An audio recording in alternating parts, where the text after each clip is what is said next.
আনন্দময়ী মহামায়ার পদধ্বনি অসীম ছন্দে বেজে উঠে রূপলোক ও রসলোকে আনে নবভাব মাধুরীর সঞ্জীবন।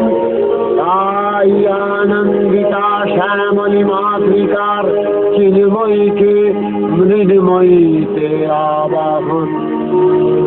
আজ চিৎশক্তি রূপিণী বিশ্বজননীর শারদশ্রী বিমণ্ডিতা প্রতিভা মন্দিরে মন্দিরে ধ্যান বোধিতা।